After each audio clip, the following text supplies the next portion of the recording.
Hello and welcome to Moving Kentucky Forward. I'm Bruce Maples, publisher of Forward Kentucky. Some people do politics as a profession or as a job. Some people do it part-time as a job. And then some people do political work purely out of their passion for it. Dr. Trent Garrison is one of those people. He's a college professor, as he's going to tell you in just a moment.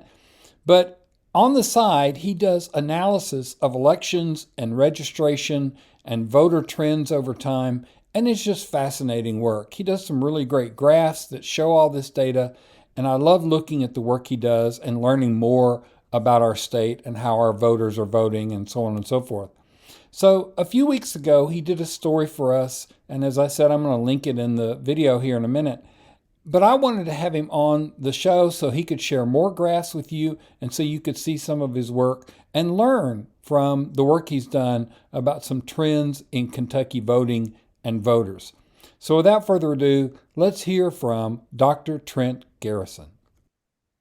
So we're here today with Dr. Trent Garrison, one of our favorite analysts who does a lot of election stuff and produces these great graphs that I'm going to enjoy learning more about.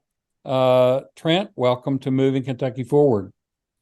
Thanks, Bruce. It's good to be back. I've not been on in a couple of years, and I watched the program, and you're doing really great stuff. I think you're filling a void that has been badly needed. So, keep up the good work. Well, Good to be thank you back. very much. I'll send you your check later for the nice words. Um, let's let's first lay some context down.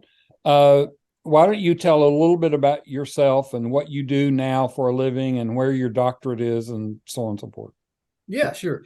So I'm a college professor. My background is not specifically in political science. My background is more in the geosciences. I have a PhD in that, but I do enjoy research, whether it's scientific research or political science Mm-hmm. research. I did go to Kentucky State University. I went to graduate school there for public administration and also Harvard for communication. So this is something that I really have a strong interest in. I think when people find out I'm a geologist, sometimes they're like, "Why are you doing this?"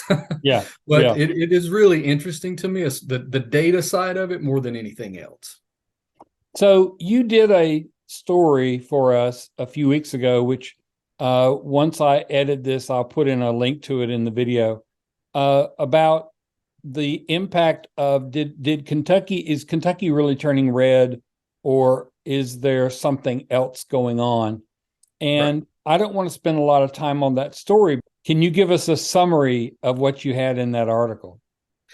Yeah, basically, Laurent Vesely and I in 2020, he asked me if I wanted to collaborate on some Google Sheets and a presentation and doing some research that we couldn't find that anybody else had done, going back decades, looking at voter registration, looking at specific voter numbers, going back, 10 years, going back 20 years, and Mhm. comparing those and seeing how they change over time. And in 2020, I wrote an article for Perry Bacon Jr. Looking at how the state house races have changed over time, and this was basically revisiting that paper. And I forgot the exact name of it. I have it pulled up here somewhere, but we just wanted to look. It's called Revisiting the Direction of Kentucky State House. Did 2022 continue to trend red, or did it only appear so due to redistricting? I think that's basically what you said a minute ago. So we looked at registration trends over time. We looked at specific geographic areas: Eastern Kentucky, Western Kentucky, Northern Kentucky, the cities, to see how those had changed relative to the last election. And something that's been really difficult for me, and this is something I discussed a little bit in the paper, I want to get into a little bit more today, is what's been really difficult for me is to understand just how much of an impact redistricting slash gerrymandering would have on this election. Because Mhm.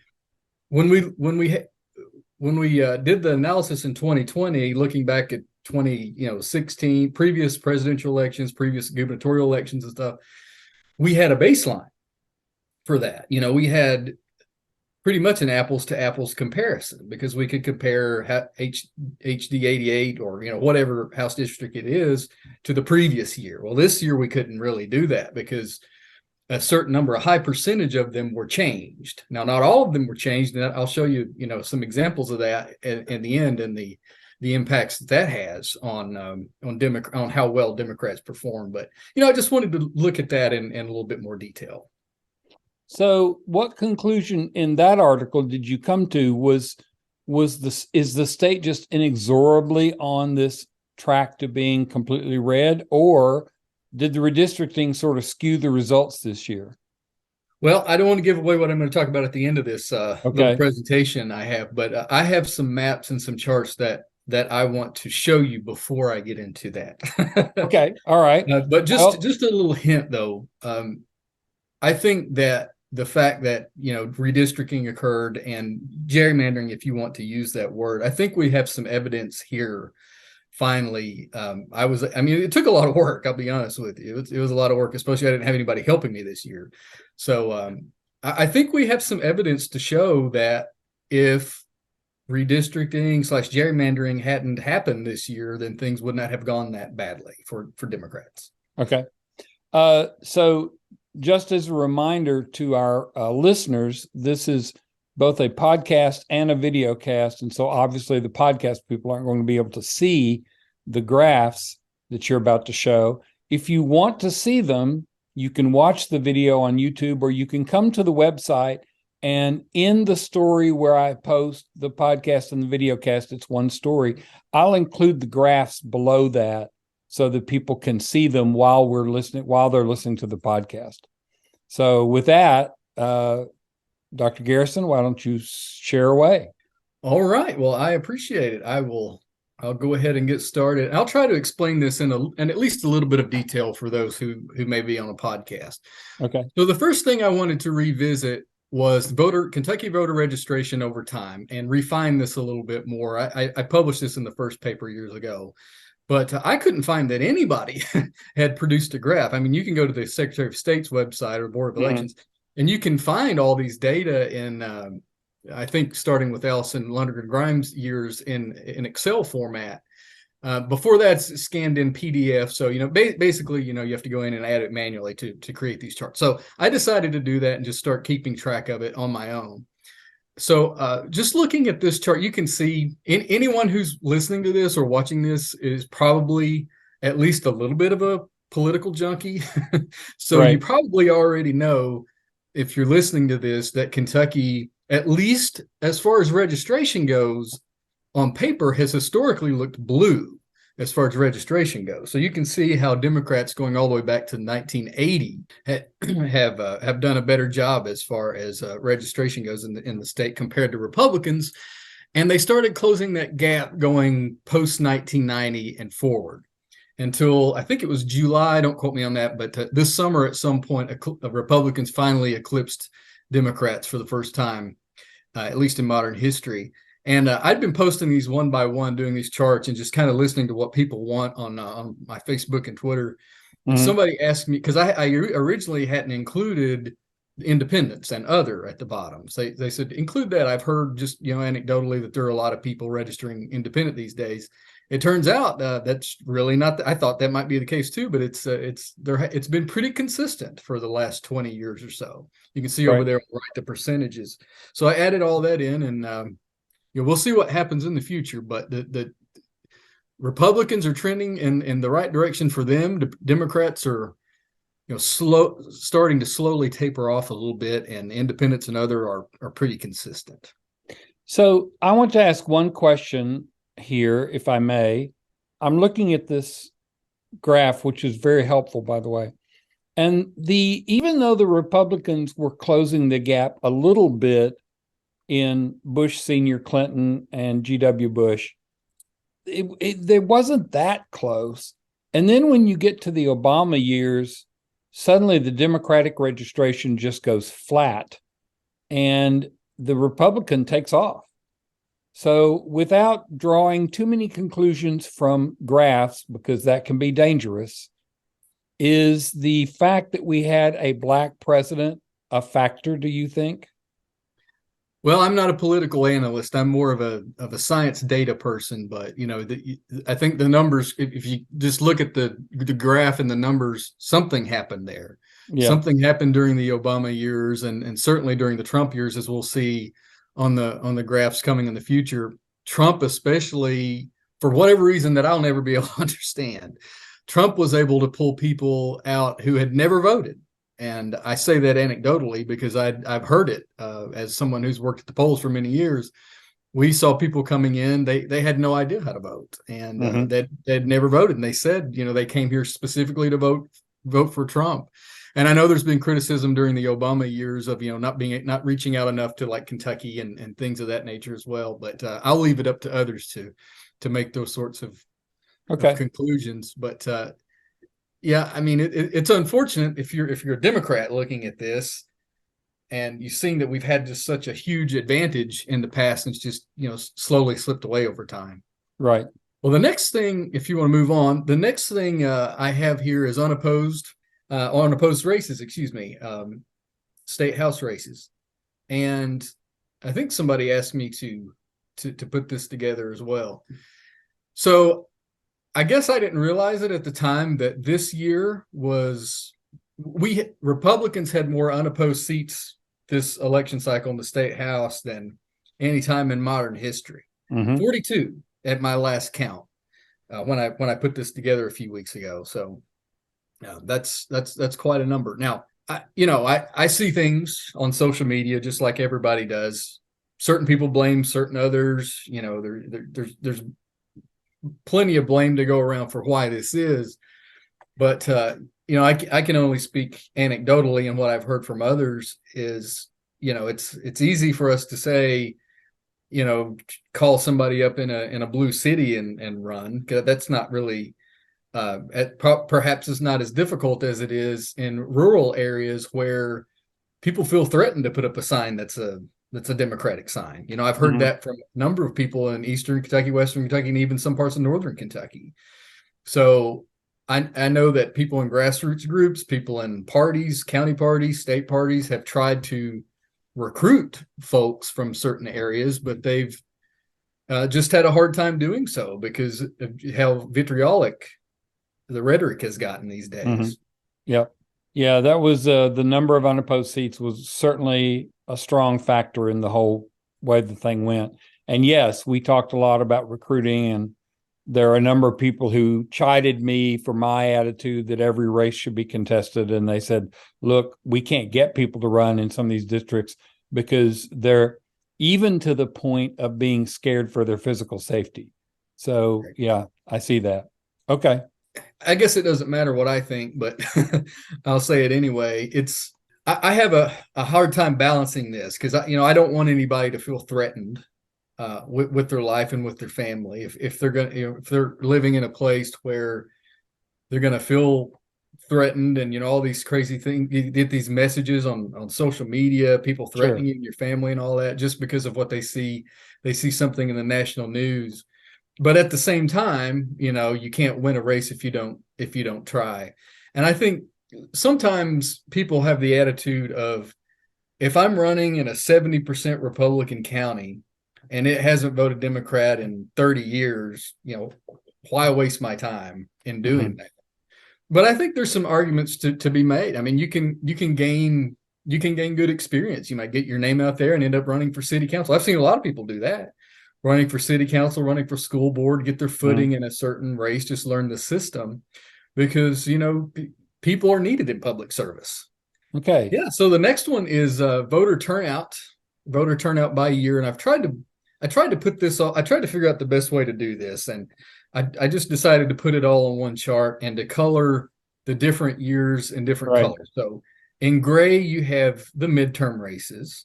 Which we have in 2022. And by the way, 2022 is an estimate from the Courier-Journal because the official results haven't yet been published, at least yesterday when I looked, unless you know something I don't. Right. So far.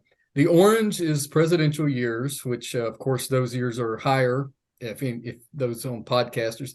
It's usually around the 60, maybe a little bit higher than the 60% range. Mm-hmm. as far as voter turnout. And then the green is the gubernatorial and other state races, which hovers somewhere usually around 40%.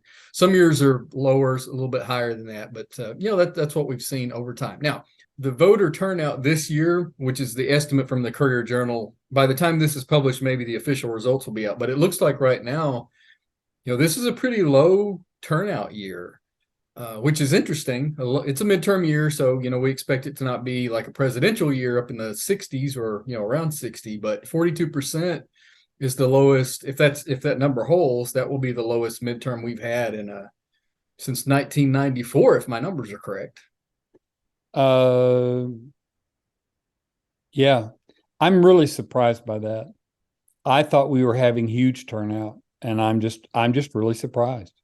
Somebody on my social media feed, we were talking about this because some of the other states like Georgia, Arizona, Michigan, some of the more swingy states had very high turnout, and I wonder if because Kentucky wasn't on the map as far, obviously it's not a presidential election year, but if since Kentucky was not on the map, it wasn't in the national spotlight, that we didn't have as much turnout as we would have otherwise. That's just a thought that somebody had. Yeah, I don't know. Like I said, everybody around me was voting. Everybody I knew was voting. Everybody, in fact, I'm a real political junkie and also somewhat of an activist. And I literally was asking people in checkout lines, are you planning on voting? And almost all of them were like, oh, absolutely. Yes, I'm going to. So this is interesting. It does interestingly also go with the interview I did last week with Buddy Wheatley about his race and where he had some precincts that had 17% turnout. Mm-hmm. That's just surprising to me. Okay, so that's Yeah, turnout. absolutely. I mean, Buddy seems like a very liked guy in that area, and I think if it hadn't been for redistricting, he would have probably won easily that race.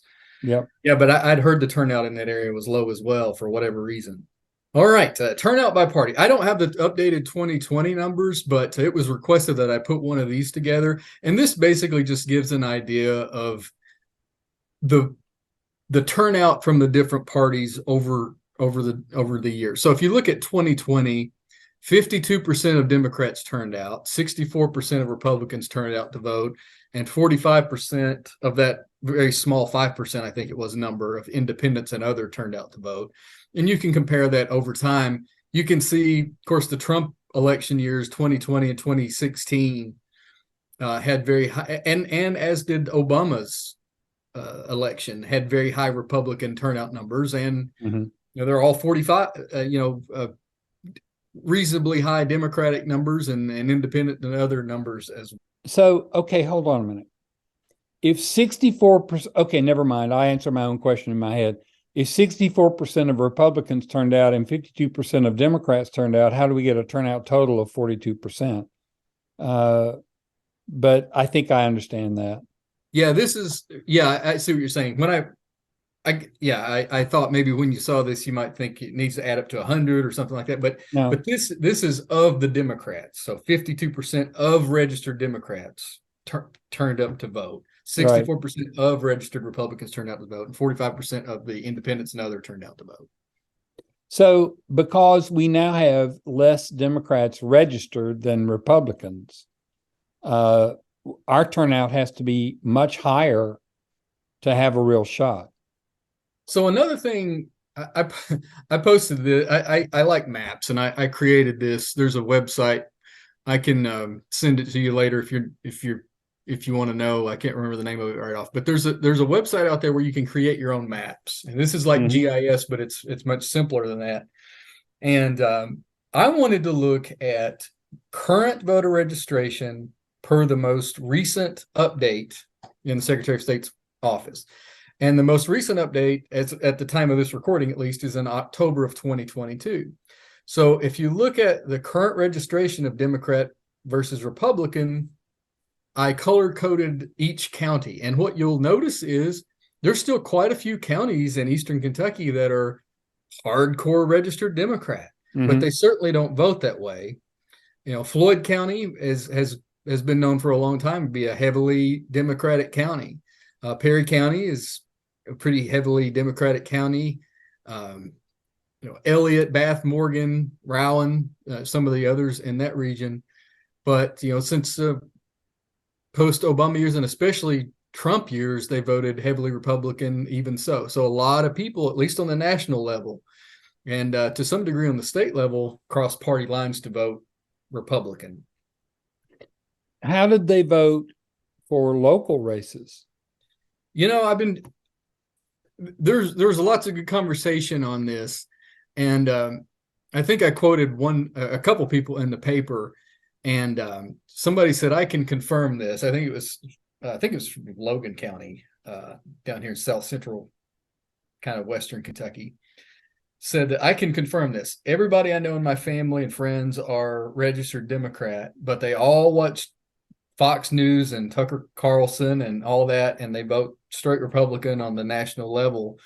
But they will vote for, like, if they know somebody close to them running for magistrate or mayor, something on that level, sheriff, they'll vote Democrat because they feel like, oh, I know that person. They're not the bad, evil Democrats that I hear about on Fox News, so I'll vote for them. They're not really like them. So I think the closer the races to home, the more likely folks are to do that. I'm from Leslie County. It's the reddest state in reddest county in the entire state in the last two elections, 90% Republican. And or at least it was the last time I looked. And we have Democrats that run on the local level. We have a Democratic maybe I shouldn't say this. They're registered Republican. They're all registered Republican because they have to be, but they're all moderates or liberals. People who work in the city of a lot of people who work in the city of Hadnt work for government and such. They're really Democrats, but they wouldn't dare put their name out there. And I assume that's the way it is in some of these other counties. Okay, wow, that's just anecdotal, of course. Right, but anecdotes are worth something from time to time, I think. Yep. All right, this one's a little bit controversial. So I put this out there and I got some blowback, and I totally understand why. So just allow me a minute to try to explain this. So what I tried to do with this is, first of all, let me back up. This is looking back over 10 years. If you add up all the contested races of Democrats and Republicans in all the state races, you take out the independents, you take out the others. This is just Democrats, just Republicans in contested House races. So you take out the unopposed races as well. Yes. These are just contested races. And the reason I did that, I also did all of them, but I didn't really feel like that was valuable data because it varies so much from year to year. So I decided to compare just contested races. And 2020, there's a lot of caveats here because 2022 we had so many uncontested races. So we're choosing from a small data pool there. Right. But even so, I think it's at least a little bit valuable. It's at least points us in the right direction. And what you can see if you look from 2020 to 2022 is that Democrats actually did a little bit better, as some people had predicted, because Trump wasn't on the ballot. If you look at it with just these lens. Now, what I want to do, and I haven't had time to do it yet, is I want to find the state house districts that haven't been gerrymandered, that haven't changed much at all, maybe less than 10%. And I want to compare them to the previous races to see how they've changed. I did that at the end of this. I took a few, and we'll look at those, and they didn't change at all. I mean, it was pretty much the exact same percentage, and we'll take a look at those toward the end of this. But I think that's probably the apples to apples as close as you can get comparing comparing those sets of data. So take this one with a grain of salt. But I think a number of people predicted and thought that Democrats might at least hold their own this year, because Democrats lost a number of seats in 2020 that they felt that they could have held back then, and they thought that in 2022 midterm, not as much, no president at the top of the ticket, they might be able to pick some of those up, but due to redistricting, gerrymandering, that threw a huge wrench in things. This is from the paper, just some data points on these are the 20 or so closest races over the last 10 years. And I've color coded them based upon whether they vote Democrat or Republican over time. And you can see some of these seats, like Jeffrey Donahue, for example. He'd been there quite a while in his seat in Louisville, in Jefferson County. And of course, that one was massively redistricted in a different area. So he went from winning by about 9 to losing by 16 for a shift and a seat loss. And we can just go down the list. But Angie Hatton, I mean, she'd been uncontested for 4 out of the last 6 election cycles, and she ended up losing by 14 because her district was changed substantially as well. I won't go through the whole list, but I think it just paints a picture to be able to look at the blue and see how it turns red over time, and especially how it turns red over time in 2022 with regard to these closest seats, and how, if we did an analysis on each one of these, that redistricting probably had an impact on that. Mm-hmm. Wow. And there were some in that list that are a shock. I mean, yeah, Angie Hatton being one of them, Jeff Donahue, another one. There's 2 or 3 of those that you looked at and you thought, Buddy Wheatley being another one. Buddy Wheatley, yeah, absolutely. Even the ones that won comfortably or relatively comfortably, you can see the trend going the other way, like Al Gentry. Yeah, in a lot of cases that's true. And that's a Louisville seat to boot. Take a look at this slide, though. This is an interesting one where we have Democrats that have a huge, in some case, registration advantage, but the Republican wins by a large margin. So the best example of this is House District 84 going down 99, 92, and so forth and so on. They have a 25% plus Democratic registration advantage, but the Republicans are either unopposed or they're winning by 20 or 30 points. Yeah. And the question that has been raised is, if you had a good Democrat running in these areas, what's a good Democrat? We could talk about that a whole episode. But if you had someone with whatever it takes to win, I don't know what that is, but name recognition, money, whatever, somebody likable. If you had somebody run in these areas, could they win? And the answer that people on Twitter came to was probably not in areas where they're winning by this much, because in these areas specifically, people are voting like Democrat means nothing to them as far as their registration. They just never changed it. And I thought that at some point we would bottom out, during the Trump years, during the Obama years or whatever, and people would, when they went to vote, they would change their registration. But a lot of people just never get around to it. And they still haven't gotten around to changing their registration. Yeah. They never vote Democrat on the state or national level. They just they always vote Republican, but they just never bothered to go get their registration changed. So at least in these districts and maybe across the state, registration really doesn't mean anything. That's what a lot of people say, yes. I mean, I think it means something in some situations, in some places more than others.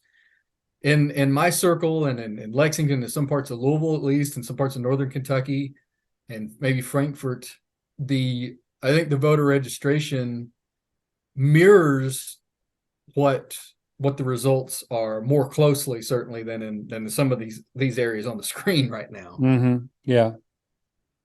I actually tried to make a map of that, of the divergence from voter registration to how they actually vote. And it's really difficult to do because you basically have to make your own map of House districts, because the House districts are so messed up, and have to start all from scratch. And I just don't have the time to do that, but I'm sure somebody out there will eventually do it. Yeah, right. I did make one by county that I can pull up if you want to at the end, if we have time. And it's pretty interesting. So are there places where Democrats did better? And the answer to that is yes. There are some bright spots for Democrats this year. And these are the four specifically: Josie Raymond's seat 41, Cheryl Lynn Stevenson 88, Rachel Roberts, even though there's a little bit of gerrymandering there, and George Brown in Lexington. You can see their Democratic registration advantage here in this column, and their win percentage for a total overall performance plus of 5 all the way up, or 4 all the way up to 12. And one in particular that's really interesting is looking at Cheryl Lynn Stevenson's. Oh, yes. How that one was changed. Of course, 93 here in Lexington as well. Lamine Swans, that was taken from southeastern Kentucky and moved to Lexington, the 3rd district, which ended up benefiting Democrats. But that's a whole different story. But if you look at Cheryl Lynn's, she's known to have a really good ground game, a team that just knocks on tremendous number of doors. Yep. And she had become, a well-known, well-respected, well-liked person in this House district. And then, boom, they moved her almost completely to the north side of Lexington. And lo and behold, she came out in a Republican +4 district. She ended up winning by 30, I believe it was 35 votes. Yeah. So perhaps a model for what other close races can do. So we did a story. I interviewed her 3 weeks ago. Yes. And we talked about this and how she was able to do it. And we talked about the fact that it was obvious. I mean, it was so obvious that Republicans intentionally redistricted out Democratic women. That's what they were going for, was getting rid of all the Democratic women. And they succeeded in a number of places. And they almost succeeded with Cheryl Lynn Stevenson, except she basically said, fine, you're going to give me this lemon. I'm going to make lemonade and I'm going to beat you. And she did. And that was exciting. I was glad to see that. She and her team, I think she said 24,000 doors they knocked on. So yeah, they killed it. I mean, I drove up that way. There are billboards and people always out knocking. Yeah, they have quite the team. What about areas that had no change? I found 2 seats specifically. I'm going to have to go back and spend a lot of time on this if I can find time or get some help. But I found 2 seats that were basically unchanged. I looked at House District 53, which is Ashley, Tackett, Lafferty in southeastern Kentucky. There are a few little small areas, if you look very closely, like this on the far left, that little thing sticking out. A few little minor changes, but it's basically the same. House District 95, James Tipton, this little weird shape here, but it's basically the same area. Areas that didn't change much had an overall voter change from 2020 to 2022 of 0, just a few votes. So it makes me wonder, if this redistricting hadn't happened, would it have been a wash, or would have Democrats have even picked up a seat or 2? Yep. We'll never know that, I guess, unless the Supreme Court takes it up and we see new maps in 2024 and see what happens. But that's a question that and I'm sure you and many others have been pondering. What would have happened if redistricting hadn't occurred, and what will happen if it's thrown out? I mean, that's still a possibility. Still could be thrown out, and depending on what happens with this as we move forward. A lot of people would, the question on their mind would be, what can Democrats do to take back the majority in the House or the Senate? That's not my question. My question is, what can they do to take back enough seats to take away the Republican supermajority? Can we just get it to where it's not that? I think that's interesting. Your analysis. I hope that the lawyers working on the redistricting case call on you to share some of this, because I think it's fascinating. It was obvious to most of us that even though the state may be trending red, or probably is trending red, the redistricting made a big difference. And it was obvious. And like I said, it was obvious that they were trying to specifically get rid of Democratic women. And they succeeded, And they can talk about math all they want. I remember David Osborne saying, well, it's just math. Well, you can use just math to do just about anything if you want to mess around with the maps that way. So, yeah. Dr. Garrison, thank you so much for all of this information. I think it's fascinating. We will put the maps, your slide deck, however you want to do it, up on the site. So let me ask you this: we've gone through all this data, and you're a data scientist and not a political consultant. But let me ask you what conclusions you came to looking at all this. And if you were a political consultant, is there anything you can draw from this that would be a guide to the future? So, what are your conclusions and what should we do about them? I think by looking at these charts and data and maps that we've seen enough at this point, as they say. I've seen enough on Twitter. Right. I think I've seen enough at this point to conclude that 2022 would have gone differently if redistricting hadn't occurred. I'm not really in a position at this point to try to guess because I haven't looked at those apples to apples comparisons of exactly how many seats we would have kept. But I certainly think it would not have been a loss of 5 more seats. I think we can comfortably say that. I think the best thing that could happen if you're a Democrat is hoping that the redistricting lawsuit goes the way of the Democrats. I don't know what the percent chance of that happening is, but that would certainly be something that would be immediately beneficial. That's of course out of the hands of most people. As far as what to do, like I said, I'm not a political consultant, but I can't help but say, if folks were to follow Cheryl Lynn Stevenson's ground game and do all the things that she's doing, not to say that there aren't. I mean, there are other people out there doing that. I'm just more familiar with her because she lives, her district is right outside mine, so I'm familiar. And I've worked with them on different things in the past, so I'm familiar with their ground game, with how many doors they knock, with just how busy they stay, and how she's always reaching out to people. So I think that's kind of a model. Now, if you're in a 70% Republican district, there's only so much you can do, but it's worth trying, especially even if it's getting your name out there. But if you're within 15 or 20 points. I think it's definitely worth putting your name out there and giving it a shot. I think the other thing, and this is a broken record for me, so I have to be careful.